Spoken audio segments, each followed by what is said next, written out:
About 4 years ago, I started seriously thinking about eagle tours because I noticed there was a lot more eagles on the river. I just saw more and more. And I didn't know a whole lot about them. I didn't know the difference between resident and migratory eagles then. But I was coming back to my dock one day, and I saw this bird right up here in the tree. Now you get to see how nervous I am.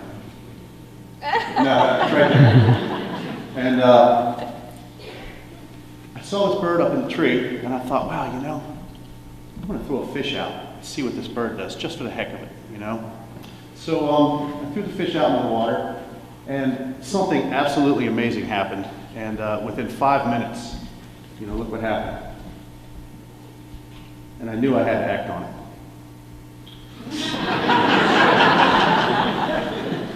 I really knew something was going on. Now, actually, this is probably Homer, Alaska.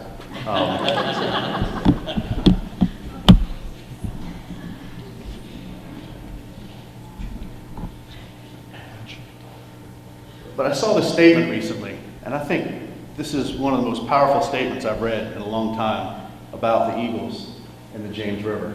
No place on the continent illustrates the recovery of the bald eagle population from the DDT loads better than the James River. That's incredible. That's just such an incredible statement.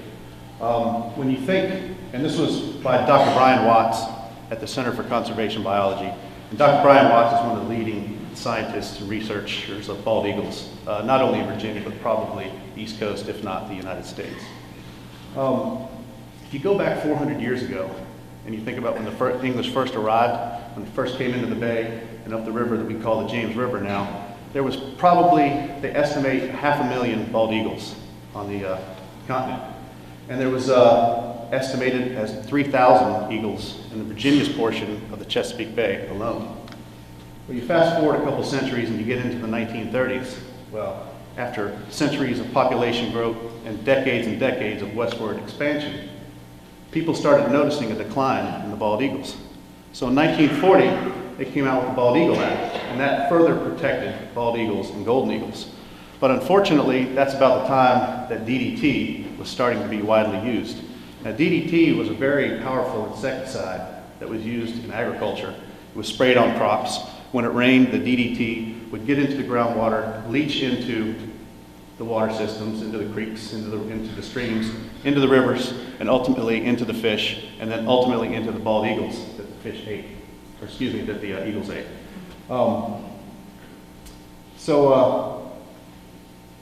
What the DDT did to the eagles, it kept them from being able to produce calcium. So when they laid their eggs, they were laying very thin, brittle, soft eggs. So when the eagles would incubate after they lay their eggs, they'd crush them. There was literally zero population growth on bald eagles as far as eaglets go and successful hatches. Between the years of 1964 and 1975, an 11-year span, there were 3 bald eagle chicks on the James River. In 1964, there were 13 pairs of bald eagles. In 65, there was about 11. 67, 69, they got down to 7. In 1970, there was 4.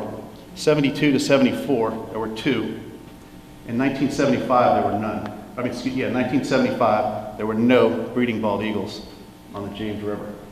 DDT was banned in 1972, and that was probably the #1 thing that was done to bring the bald eagles back for the recovery. Well, in 1979, 1 pair of eagles nested on Upper Chipoaks Creek, and that was the first sign of the recovery. And with the hard work of groups like the Center for Conservation Biology, Wildlife Center of Virginia, the Game Department, U.S. Fish and Wildlife Service, a lot of organizations combined to help the bald eagle population come back. Well, this next graph, it doesn't come out well. This was a web graph last night, but I saw something that I think is pretty amazing. All right, if you look, can anybody see the red dots? All right, if you look at that top one, there's 1 red dot, and that's Upper Chipoaks Creek. That's 1980. In 1990, there's about 15 or 18. In 2000, there's a lot more. And the spring of 2011, you can see all the red dots. Those all represent nesting pairs of bald eagles. So you look at 1964 to 1975, 3 chicks on the entire James River. Last year alone, 2011, there were 174 pair of breeding bald eagles and 253 chicks. That's just phenomenal. And it goes back to that statement that Dr. Brian Watson said, it is no other place on the continent like the James River. Let's see here.